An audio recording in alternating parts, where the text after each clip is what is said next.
యెషయా గ్రంథము 62వ అధ్యాయము 6 నుంచి 12 వచనాల విధంగా రాయబడింది. యెరూషలేము మీద నేను కావలి వారిని ఉంచి ఉన్నాను. రేయినా పగలైన వారు మౌనంగా ఉండరు.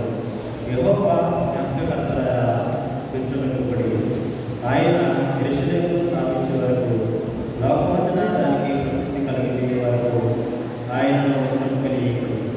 తన దక్షిణ హస్తము తోడని బాహుబలం తోడని యెహోవా ఎలాగున ప్రమాణం చేశాను.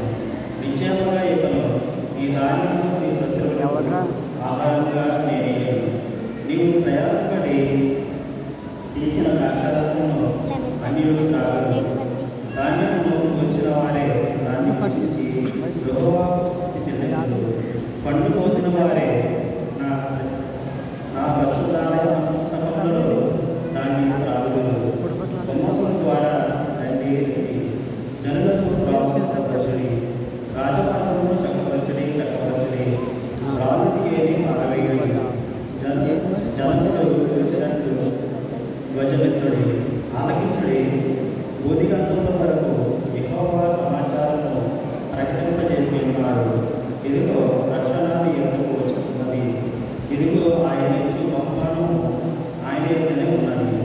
ఆయన ఇచ్చు జీతము ఆయన తీసుకొని వచ్చుచున్నాడని సీయోను కుమార్తెకు తెలియజేయుడి.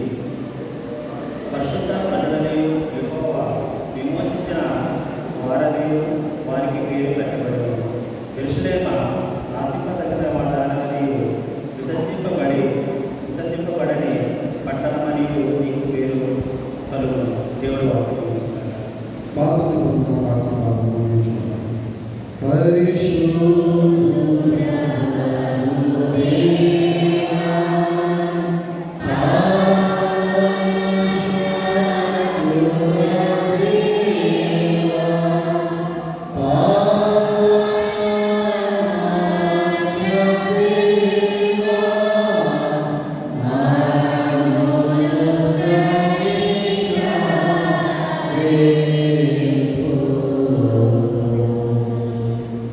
త్రిత్వం తర్వాత 7వ ఆదివారం ఏర్పరచబడిన పత్రికల పాఠ్యభాగం చూడగలగా, మొదటి తిమోతికి రాసిన పత్రిక 6వ అధ్యాయం 6 నుంచి 12 వచనాలు.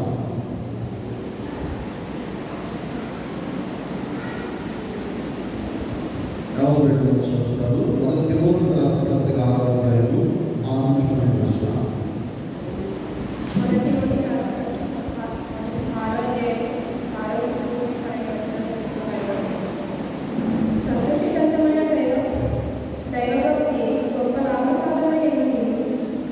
మనం ఈ లోకంలోనికి ఏమీ తేలేదు, దీనిలో నుండి ఏమీ తీసుకొని పోలేము. కాగా అన్నవస్త్రములకు గలవారమై ఉండి వాటితో సంతృప్తి పొందుదుము. ధనవంతులకు ఆపేక్షించే వారు శోధనలోను మునిలోను అవివేకయుక్తములను హానికరములైన అనేక దురాశలలో పడుదురు. అట్టి మనుషులను నష్టములను నాశనకరములను ఉంచివేయును. ఎందుకనగా ధనాపేక్ష సమస్తమైన కీడులకు మూలము. కొందరు ఆశించి విశ్వాసం నుండి తొలగిపోయి నానా దైవజనుడా, నీవైతే వీటిని విసర్జించి నీతిని, భక్తిని, విశ్వాసమును, ప్రేమను, ఓర్పును, సాత్వికమును సంపాదించుకుని ప్రయాసపడము. విశ్వాస సంబంధమైన మంచి పోరాటం నిత్య జీవమును చేపట్టము. పిలవబడి అనేక సాక్షికతగా మంచి ఒప్పుకోలుంటుంది. పాత్ర బంధన కాదు, పత్రిక పాఠ్యభాగం.